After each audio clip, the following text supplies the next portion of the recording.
Hello students, इस video में मैं आपको यह पढ़ाऊंगा, हालांकि पिछले वीडियो का ही ये कंसेक्वेंसेस है जिसको मैं आपको पढ़ाऊंगा। इस वीडियो में बताऊंगा कि सॉल्वेशन एनर्जी क्या होता है, solvation energy of an ion, किसी आयन का सॉल्वेशन एनर्जी क्या है, हाइड्रेशन एनर्जी क्या है, हाइड्रेशन और सॉल्वेशन एनर्जी को हम लोग कैसे कैलकुलेट करेंगे मोर देन वन आयंस का। फिर मैं ये भी बताऊँगा कि इस सॉल्वेशन और हाइड्रेशन एनर्जी का किसी आयोनिक सॉल्यूशन के इलेक्ट्रिकल कंडक्टिविटी के ऊपर क्या इफेक्ट होगा। ये सारी चीज़ें पढ़ेंगे हम लोग। कि सबसे पहले सॉल्वेशन हाइड्रेशन एनर्जी। देखो जी, मैं पहले ही आपको बताया हूँ कि आयोनिक कंपाउंड को जब वाटर में डालते हो तो आयोनिक कंपाउंड का आयंस और वाटर मॉलिक्यूल्स के बीच में एसोसिएशन होता है, फोर्स ऑफ अट्रैक्शन होता है। तो उस अट्रैक्शन को हम लोग बोलते हैं सॉल्वेशन। मीन्स ऐसे पर्टिकुलर आप वाटर ले लिए हो तो आप हाइड्रेशन बोलोगे, लेकिन जनरल अगर कोई दूसरा सॉल्वेंट है, वाटर है, अल्कोहल है, बेंजीन है, कोई भी दूसरा अगर सॉल्वेंट है, तो जनरल अगर सॉल्वेंट है तो उसका नेम होता है सॉल्वेशन। मीन्स सॉल्वेशन का डेफिनेशन क्या होगा? Attraction of solvent molecules with ion is called solvation of ion. Means attraction और एसोसिएशन, ज़्यादा बेटर वर्ड होगा association of ion with solvent molecules is called solvation. किसी सॉल्वेंट में आयन का जो एसोसिएशन होता है सॉल्वेंट मोलिक्यूल के साथ, उस एसोसिएशन का नाम है सॉल्वेशन। आप देख रहे हो यहाँ पे sodium plus is surrounded by water molecules and water molecule sodium plus को अट्रैक्ट कर रहा है। Means water molecule sodium plus के साथ एसोसिएटेड है। इस एसोसिएशन का नेम होता है solvation. But in the case of water, उस सॉल्वेशन को क्या बोलेंगे जी? हाइड्रेशन। यह हुआ सॉल्वेशन।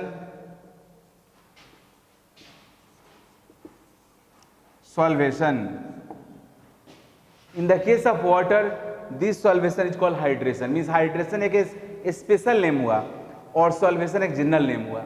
मीन्स किसी भी सॉल्वेंट में आयंस जब सॉल्वेंट के मोलिक्यूल्स के द्वारा अट्रैक्ट होता है तो उस अट्रैक्शन को सॉल्वेशन बोलते हैं।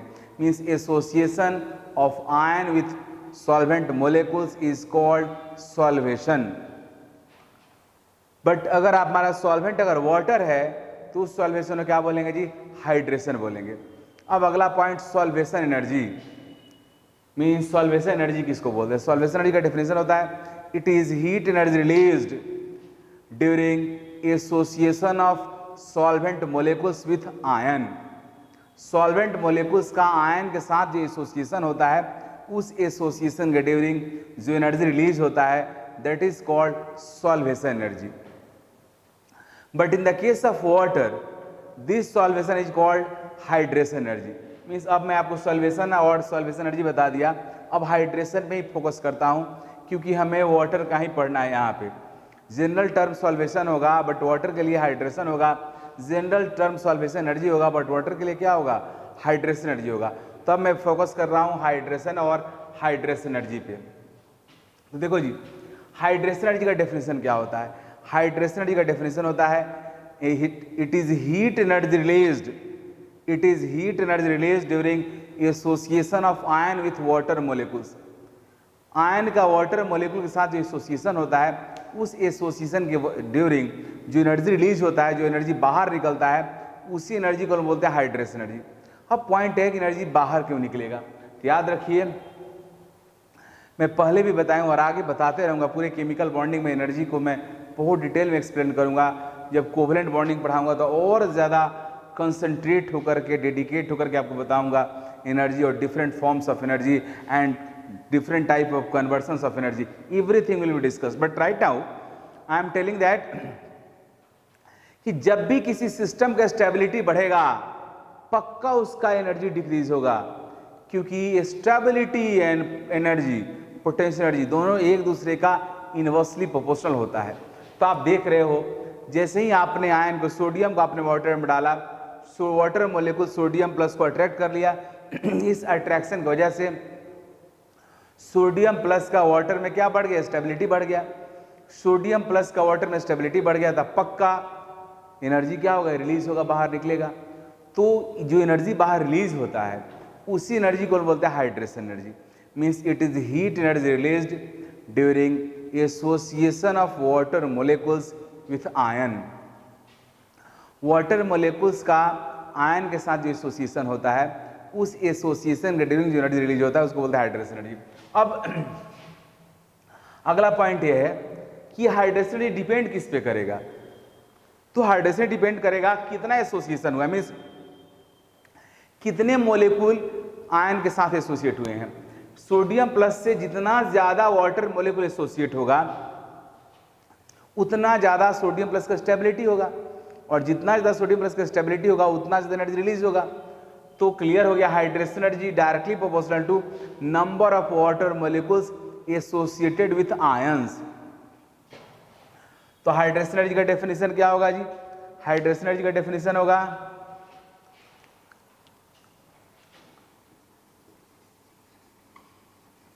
Hydration energy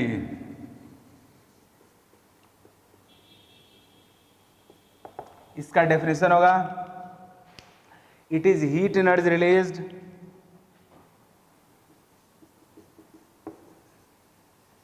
it is heat energy released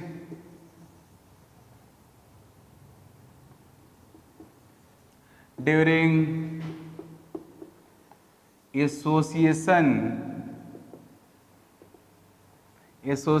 of water molecules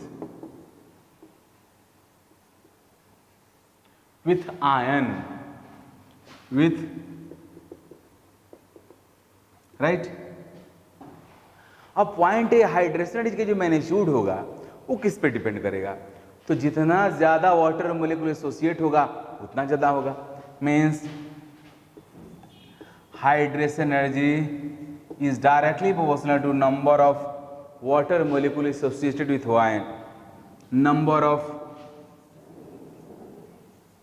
water molecules associated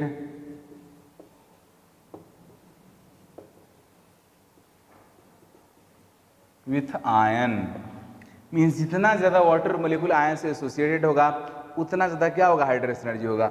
और यहाँ पे आयन की मैं बात किया हूँ, कटायन आयन का नहीं। कटायन होगा तब भी आपका वाटर अट्रैक्ट करेगा उसको, हाँ कटायन के केस में वाटर अपने निगेटिव से अट्रैक्ट करेगा, एनायन होगा तब भी अट्रैक्ट करेगा। तो हाइड्रेशन एनर्जी दोनों का होगा, और दोनों के हाइड्रेशन एनर्जी के लिए रिस्पॉन्सिबल कौन है? कितने वाटर मोलिकुल्स को आपका आयन एसोसिएट किया है। तो क्लियर सी बात है, हाइड्रेशन एनर्जी डायरेक्टली प्रोपोर्शनल हो गया number of water molecules associated with ions. अब पॉइंट यह है कि कितना वाटर मोलिकुल एसोसिएट होगा आयन से, ये किस पे डिपेंड करेगा? तो यह डिपेंड करेगा चार्ज डेंसिटी पे। मींस जितना ज्यादा आपके आयन का चार्ज डेंसिटी होगा उतना ज्यादा आयंस को अट्रैक्ट करेगा वो। अब चार्ज डेंसिटी किस पे डिपेंड करता है? तो मैं आपको बताने जा रहा हूँ चार्ज डेंसिटी होता क्या है और चार्ज डेंसिटी किस पे डिपेंड करेगा। Now hydration energy directly proportional to charge density of ion. Ion का चार्ज डेंसिटी जितना ज्यादा होगा उतना ही ज्यादा हाइड्रेशन एनर्जी होगा। अब चार्ज डेंसिटी क्या होता है जी? तो चार्ज डेंसिटी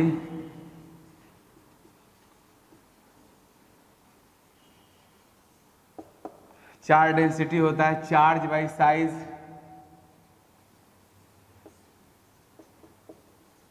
मीन्स जितना ज्यादा चार्ज डेंसिटी होगा उतना ज्यादा आपके आयन का हाइड्रेशन एनर्जी होगा। अब चार्ज डेंसिटी किस पर डिपेंड करता है? Charge by size. आपके आयन के ऊपर चार्ज अगर ज्यादा होगा तब भी हाइड्रेशन ज्यादा होगा, और उसका साइज अगर छोटा होगा तब भी होगा। जो चार्ज डेंसिटी का डायरेक्टली आपका प्रोपोर्शनल हो गया। तब देखिए इसको थोड़ा सा हम लोग ग्रुप 1 में चलते हैं। Group 1 lithium plus, sodium plus, potassium plus, rubidium plus, caesium plus. आपको पता है टॉप टू बॉटम क्या पड़ता है जी? साइज।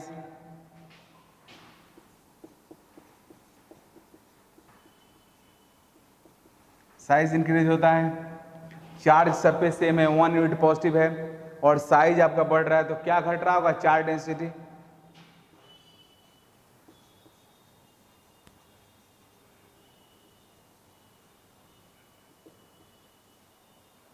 तो क्या घट रहा होगा? Hydration energy.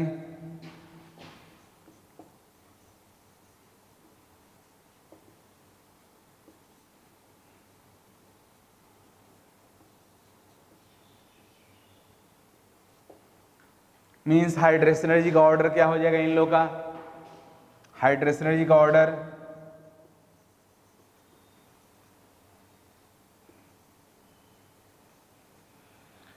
सबसे ज्यादा होगा लिथियम प्लस का, उससे कम सोडियम प्लस, उससे कम पोटेशियम प्लस, उससे कम रुबिडियम प्लस, सबसे कम सीजियम प्लस। तो ये आपका हुआ हाइड्रेशन एनर्जी का ऑर्डर, क्योंकि चार्ज डेंसिटी के डायरेक्टली प्रोपोर्शनल होता है। अब यहाँ पे एक और इंटरेस्टिंग पॉइंट अब सामने आ रहा है। हाइड्रेशन एनर्जी जितना ज्यादा होगा वह आयन वाटर में उतना ज्यादा वाटर मोलिक्यूल को अपने साथ एसोसिएट करके रखेगा। मींस जिस आयन का हाइड्रेशन एनर्जी जितना ज्यादा होगा वो उतना ज्यादा वाटर मोलिक्यूल को अपने साथ एसोसिएट करके रखेगा, जिसकी वजह से एक्वस सॉल्यूशन में जो उसका इफेक्टिव साइज होगा वो बढ़ जाता है। अब इफेक्टिव साइज के बढ़ने से क्या इफेक्ट होता है उसको हम लोग डिस्कस करने जा रहे हैं। तो आयनिक रेडियस कई ऑर्डर है, लिथियम से बड़ा सोडियम प्लस का, उससे बड़ा पोटेशियम प्लस, उससे बड़ा रुबिडियम प्लस, उससे बड़ा सीजियम प्लस। लेकिन मैं अभी आपको बताया हूं कि जो हाइड्रेशन एनर्जी होता है मीन्स कितना वाटर मोलिक्यूल एसोसिएट करेगा कोई आयन, इस पे डिपेंड करता है उसका चार्ज डेंसिटी क्या है। तो सबसे ज्यादा चार्ज डेंसिटी लिथियम प्लस का है, तो सबसे ज्यादा वाटर मोलिक्यूल को एसोसिएट करेगा। चार्ज डेंसिटी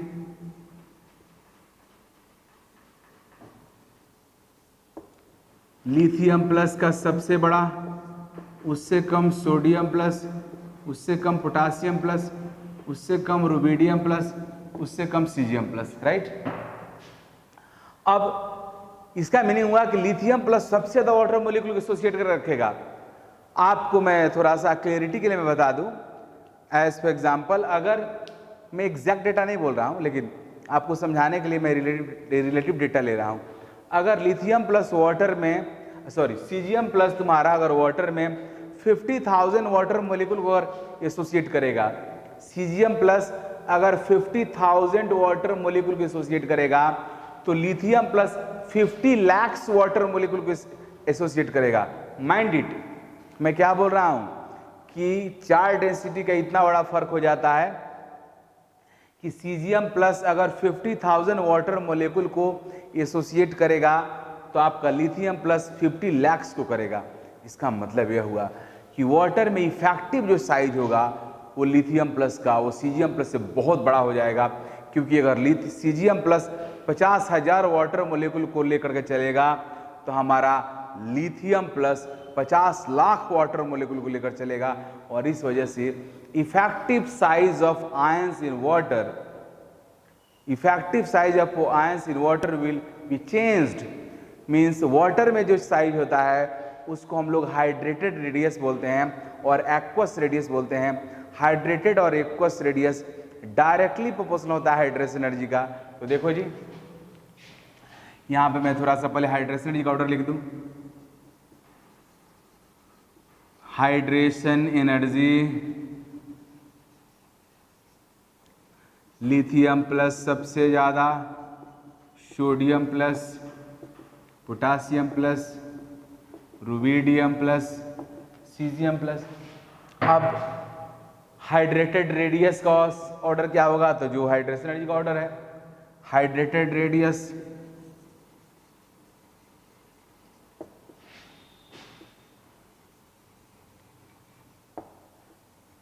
और radius in water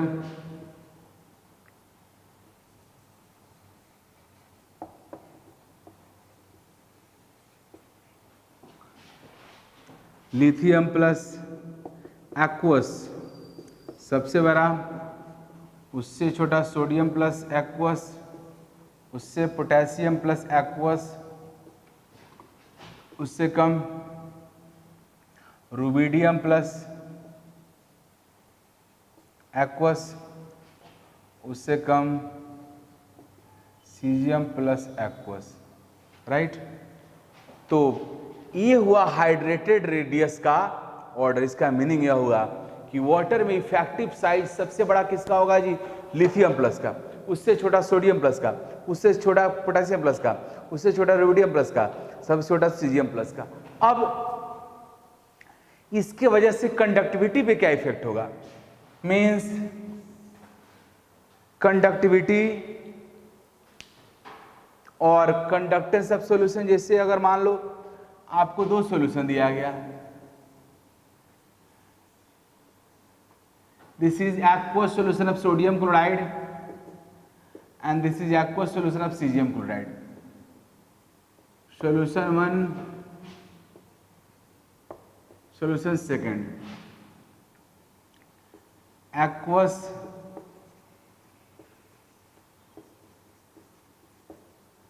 means Na plus Cl minus, यह है एक्वस सॉल्यूशन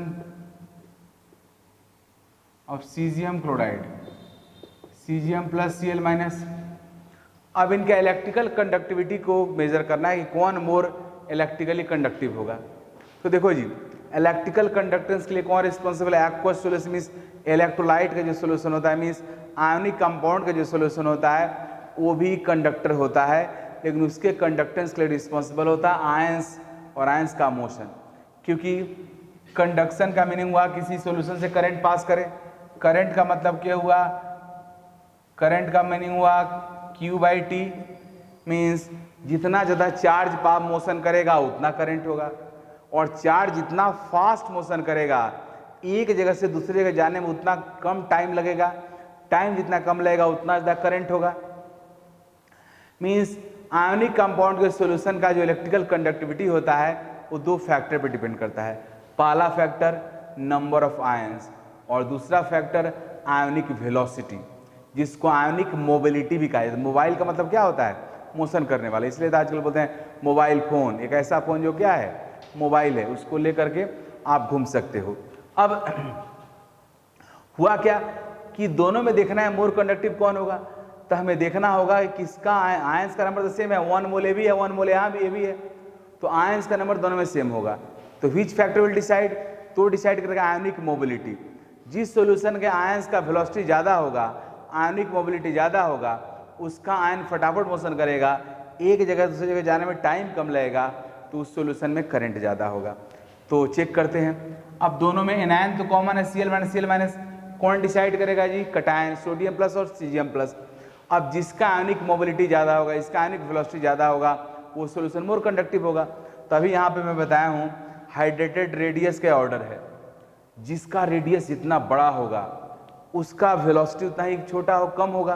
अब आयन वाटर में तुम्हारा लिथियम प्लस बहुत ज़्यादा वाटर मॉलिक्यूल को एसोसिएट कर लेगा, जिसकी वजह से लिथियम प्लस का वेलोसिटी क्या हो जाएगा? कम हो जाएगा। सीजियम प्लस के सराउंडिंग में बहुत कम वाटर मॉलिक्यूल रहेगा, तो उसका वेलोसिटी क्या होगा? ज़्यादा होगा। तो आयनिक वेलोसिटी का ऑर्डर क्या होगा?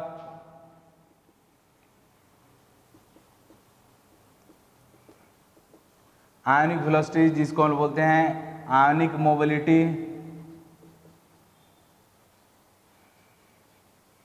आयनिक मोबिलिटी सबसे कम होगा लिथियम प्लस का। क्यों जी? क्योंकि इसका इफेक्टिव साइज सबसे बड़ा होगा, तो इसका वेलोसिटी कम होगा, क्योंकि ये बहुत ज़्यादा वाटर मॉलिक्यूल को एसोसिएट करके रखता है अपने साथ। इससे ज़्यादा पोटासियम प्लस, इससे ज़्यादा रुबिडियम प्लस, इससे ज़्यादा आपका सीजियम प्लस। तो क्लियर हो गया कि यहाँ पे सोडियम प्लस और सीजियम प्लस में आयनिक मोबिलिटी किसका ज़्यादा होगा? सीजियम प्लस का। तो जो आयनिक मोबिलिटी का ऑर्डर होगा वही इलेक्ट्रिकल कंडक्टिविटी का भी ऑर्डर होगा। इलेक्ट्रिकल कंडक्टिविटी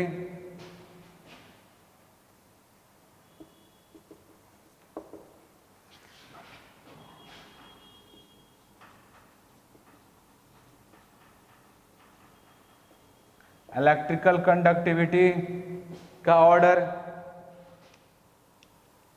इलेक्ट्रिकल कंडक्टिविटी का ऑर्डर आयनिक मोबिलिटी का जस्ट सिमिलर होगा, क्योंकि आयनिक मोबिलिटी जितना ज़्यादा होगा उतना ज़्यादा कंडक्टेंस होगा।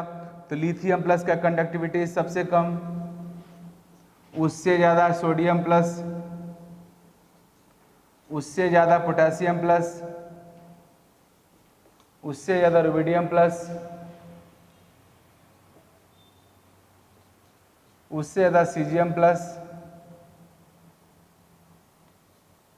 तो ये आपका ऑर्डर हुआ कंडक्टिविटी का। क्लियर हो गया कि दोनों सॉल्यूशन में मोर कंडक्टिव कौन होगा जी? तो caesium chloride, means caesium chloride solution is more conductive.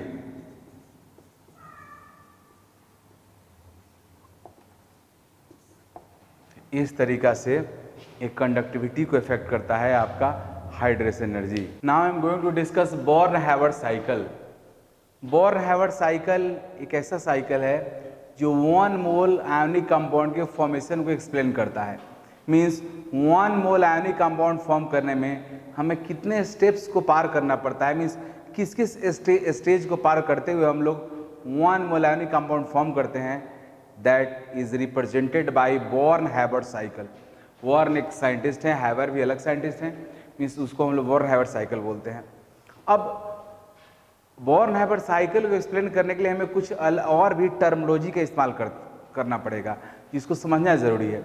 मैं आपको थर्मोडायनेमिक्स में वो डिटेल में पढ़ाऊंगा, इंथैल्पी क्या होता है और इंथैल्पी चेंज डिफरेंट प्रोसेसेस में क्या होता है, सब कुछ मैं डिटेल में पढ़ाऊंगा।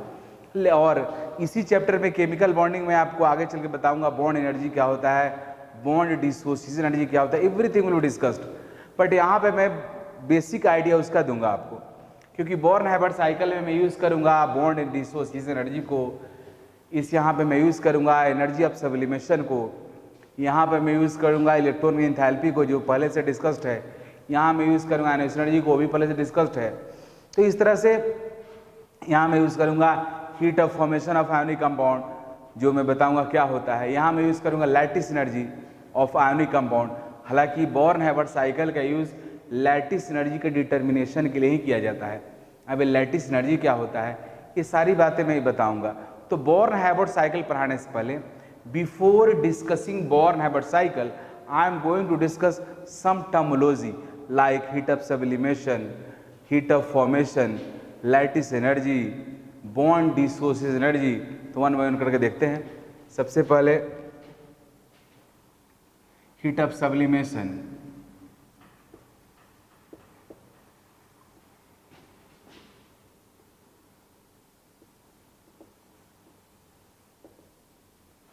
Heat of sublimation, delta H sublimation. Heat of sublimation क्या होता है? हीट ऑफ सब्लिमेशन का डेफिनेशन होता है कि किसी 1 मोल कंपाउंड को 1 मोल गैसियस और वेपर फॉर्म में कन्वर्ट करने में जो एनर्जी का रिक्वायरमेंट होता है, that is called enthalpy of sublimation और heat of sublimation. Means it is heat energy required to convert 1 mole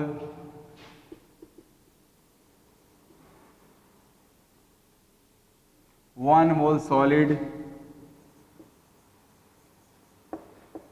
into vapor without passes through liquid phase। Means directly 1 mole solid को 1 vapour में convert करने में जो energy का requirement होता है, that is called heat of sublimation. इसको हम लोग ऐसे रिप्रेजेंट करेंगे।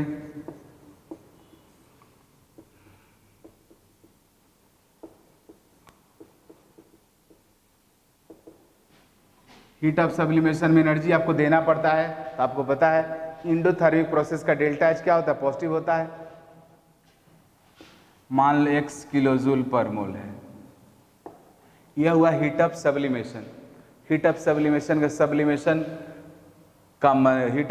का मीनिंग हुआ कि 1 मोल सॉलिड को 1 मोल वेपर और गैस में कन्वर्ट करने में जो एनर्जी का रिक्वायरमेंट होगा, that energy is called heat of sublimation.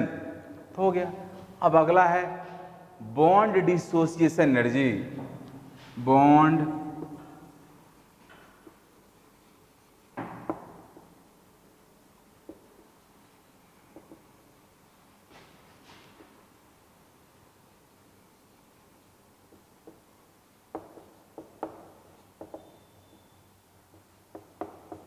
Bond dissociation energy वह एनर्जी जो बॉन्ड को ब्रेक करने के लिए रिक्वायर्ड हो।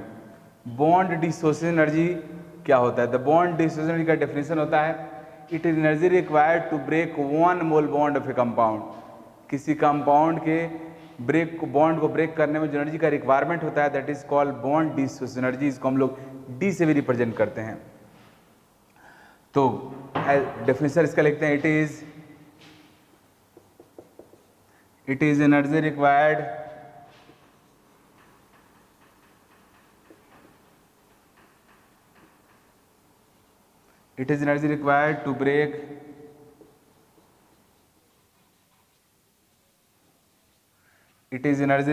To break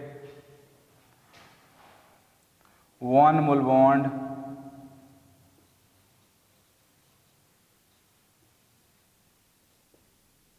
of a compound or molecule as for example यहाँ पे Cl2 है, Cl2 किस फॉर्म में हो रहता है जी, Cl दो Cl एटम आपस में बॉन्ड फॉर्म किया रहता है। अब इसको बॉन्ड को ब्रेक करने में एनर्जी का रिक्वायरमेंट जो है, अगर D है, D एनर्जी दोगे तो Cl2 का बॉन्ड ब्रेक हो जाएगा, ये बॉन्ड ब्रेक हो जाएगा और बॉन्ड ब्रेक हो क्या बन जाएगा, 2 Cl एटम बन जाएगा। तो ये D हुआ bond dissociation energy of Cl2, D हुआ bond dissociation energy of Cl2 का बॉन्ड डिसोसिएशन एनर्जी हुआ। अब जब आप D एनर्जी दोगे तो आपको कितना मिलेगा, 2 Cl एटम मिलेगा। तो 1 Cl एटम मीन्स Cl2 से 1 Cl एटम प्रोड्यूस करने के लिए एनर्जी का रिक्वायरमेंट कितना हुआ, D/2 हुआ। मीन्स 1 Cl एटम प्रोड्यूस करने के लिए एनर्जी का रिक्वायरमेंट कितना होगा, D/2 होगा। इसको आगे मैं यूज करूंगा। अब इसके बाद मैं आपको बताने जा रहा हूं लैटिस एनर्जी क्या होता है। लैटिस एनर्जी देखो जी, लैटिस एनर्जी का डेफिनेशन होता है, it is energy released during conversion of one mole gaseous ionic compound into 1 mole solid ionic compound. Means 1 mole gaseous ionic compound का 1 मोल आयोनिक सॉलिड में जब कन्वर्सन होता है तो उस कन्वर्सन के ड्यूरिंग जो एनर्जी रिलीज होता है, that energy is called lattice energy. अब इसको लैटिस एनर्जी क्यों बोलते हैं जी, क्योंकि आपको पता है जब गैसियस है तो Na+Cl- अपना घूम रहा है, लेकिन जैसे ही वो सॉलिड फॉर्म में कन्वर्ट होता है उसके सभी कटायन और आयन से एक रेगुलर पैटर्न फॉर्म करते हैं, एक रेगुलर अरेंजमेंट फॉर्म करते हैं। उस रेगुलर अरेंजमेंट को, उस नेटवर्क को हम लोग क्या बोलते हैं जी, लैटिस बोलते हैं। इसलिए लैटिस के फॉर्मेशन की वजह से आपकी कंपाउंड का स्टेबिलिटी बढ़ गया, तो उस लैटिस के फॉर्मेशन के ड्यूरिंग जो एनर्जी बाहर रिलीज होता है, that energy is called lattice energy. तो लैटिस एनर्जी का डेफिनेशन हुआ, it is heat energy release during conversion of 1 mole gaseous ionic compound into 1 mole solid, 1 mole ionic solid, 1 mole gaseous ionic compound को solid में convert करने के during जो energy release होता है, that is called lattice energy. आप इसको उलट कैसे बोल सकते हो, अब आपको 1 मोल आयोनिक सॉलिड को गैसियस कॉन्स्टेंट्स में आपको कन्वर्ट करना है, तो इसके लिए जितना ही एनर्जी देना पड़ेगा। मीन्स इस आयोनिक कंपाउंड के फॉर्मेशन के ड्यूरिंग जितना एनर्जी बाहर निकला, आप उस आयोनिक कंपाउंड को फिर से गैसियस में कन्वर्ट करना चाहोगे तो उतना एनर्जी देना पड़ेगा। ये मैं पहले ही बता चुका हूँ, ये किसका लॉ है, ये लेवोइजर का लॉ है कि अगर कोई केमिकल रिएक्शन फॉरवर्ड डायरेक्शन में हो रहा है और हीट एनर्जी अगर वो रिलीज कर रहा है तो सेम रिएक्शन को बैकवर्ड में करेगा तो क्या करेगा, एब्जॉर्ब करेगा। तो लैटिस एनर्जी को ऐसे भी डिफाइन कर सकते हो कि it is heat energy required to break 1 mole ionic solid into its gaseous constituent ions, ऐसे भी आप बोल सकते हो। चलिए डेफिनेशन लिखते हैं लैटिस एनर्जी का।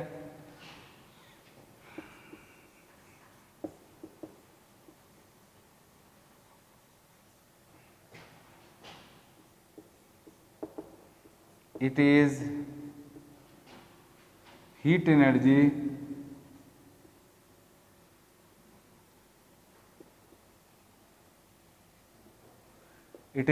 released during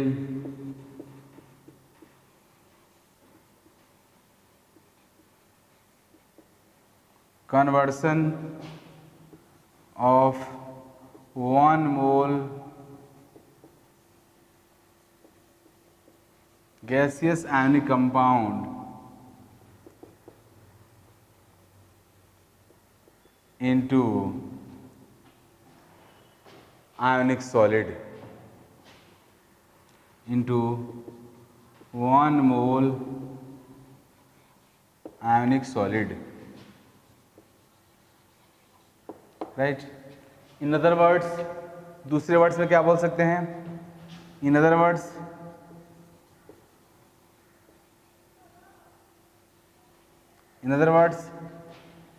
it is heat energy required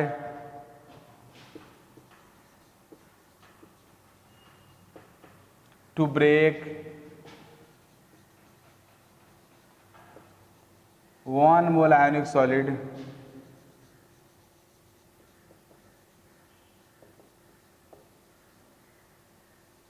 into in 1 mole ionic solid in gaseous constituent ions, gaseous constituent ions, gaseous constituent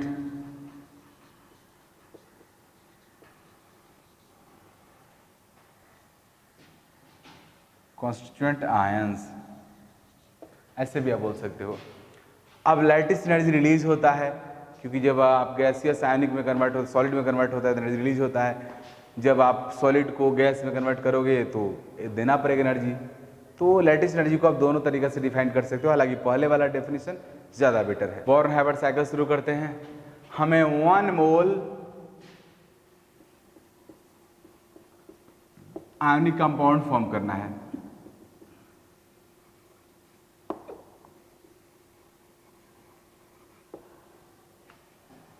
देखिए कौन कौन से स्टेप्स आते हैं यहाँ पे। सबसे पहले 1 मोल सोडियम क्लोराइड फॉर्म करने के लिए 1 मोल हमें सोडियम लेना होगा।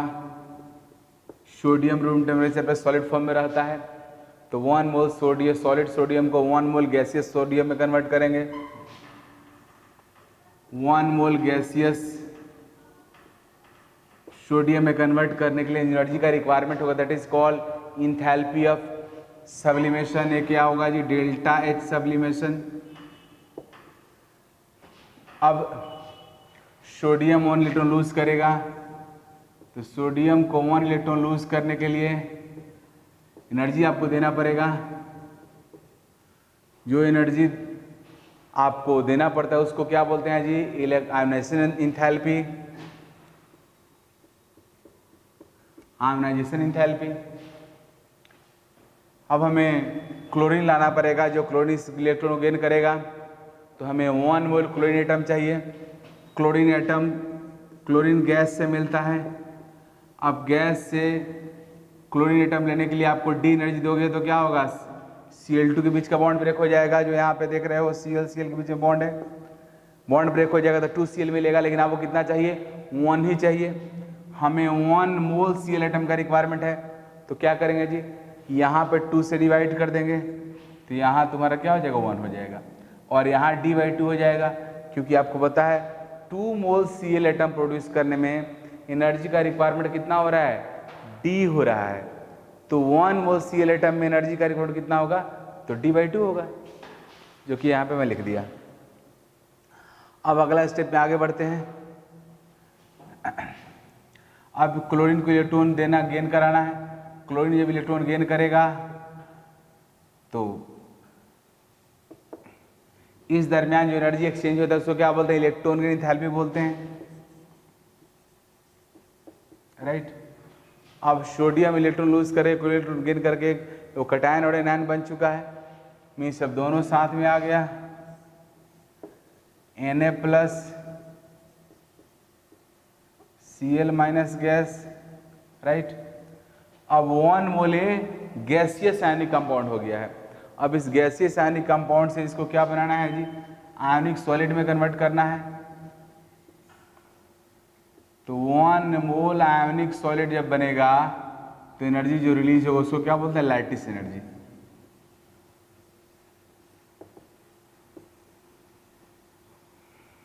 राइट, बन गया।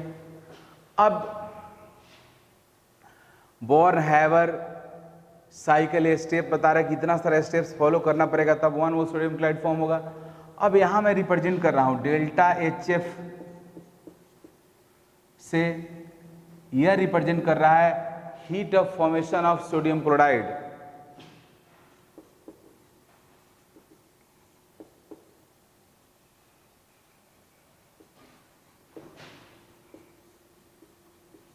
Heat of formation of sodium chloride delta H F.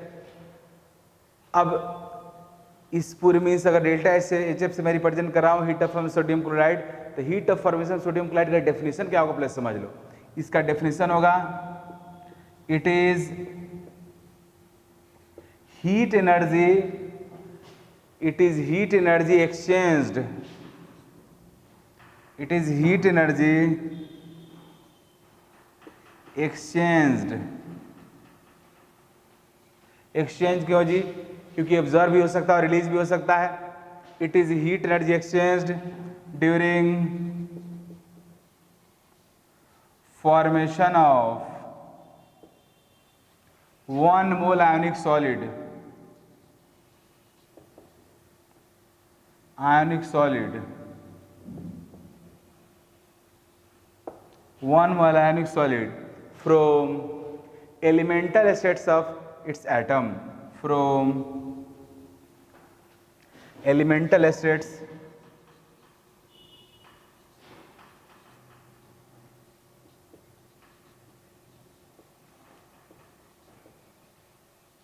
elemental states of atoms। देख लो, it is heat energy, it is heat energy exchange during formation of 1 mole ionic solid from elemental states of atom, right. तो वही देख लो, sodium chloride का atom क्या है? Sodium और Cl है। Sodium का एलिमेंटल स्टेट क्या है? Sodium solid. क्लोरीन का एलिमेंटल स्टेट क्या है? Chlorine gas. आप देख रहे हो कि सोडियम से क्लोरीन गैस से फॉर्म हो रहा है, तो इट क्लियरली आपको डेल्टा एच एफ रिप्रेजेंट कर रहा है heat of formation of sodium chloride को। तो किसके इक्वल होगा? तो पूरे प्रोसेस में जितना इंथैल्पी चेंज हुआ है सबके सम के इक्वल होगा। So delta H F is equal to delta H sublimation plus delta H ionisation plus dissociation energy plus electron gain enthalpy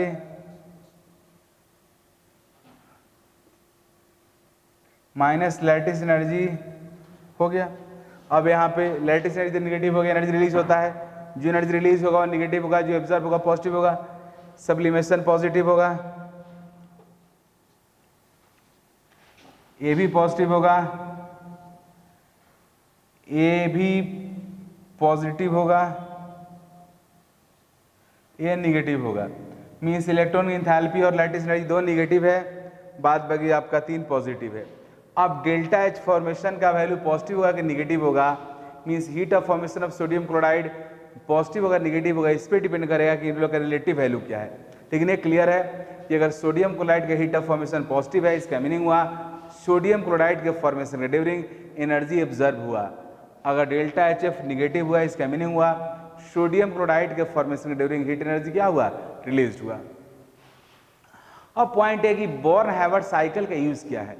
तो Born Haber cycle is used for determination of lattice energy of ionic compound, क्योंकि heat of जितने भी आपके हैं सारे enthalpy change है, ये सब हम लोग मेजर कर सकते हैं। आगे मैं पढ़ाऊंगा आपको TSDM में इसको कैसे मेजर करते हैं। हीट ऑफ फॉर्मेशन भी हम लोग आयन सोडियम क्लोराइड का मेजर कर सकते हैं। यहाँ पे सारे वैल्यू में पता रहता है, क्या निकालते हैं जी? Lattice energy. Means Born Haber cycle is used for calculation of lattice energy of ionic solid. बोर्न-हैवर्ट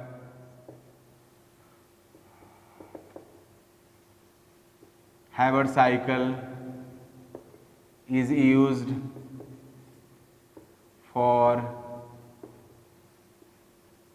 calculation of lattice energy of ionic solid।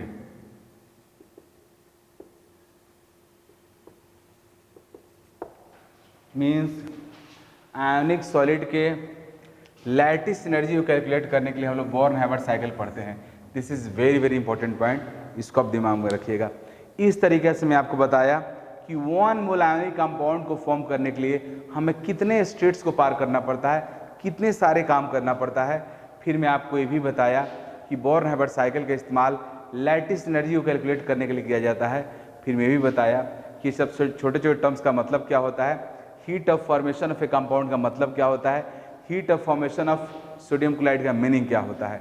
तो इस तरह से बोर्न हाइबर्ट साइकिल कंप्लीट हो गया और आयनिक कंपाउंड भी कंप्लीट हो गया। अब हम लोग पढ़ेंगे अगला टॉपिक जो हम लोग का होगा वो कोवलेंट बॉन्ड के बेसिस पे होगा।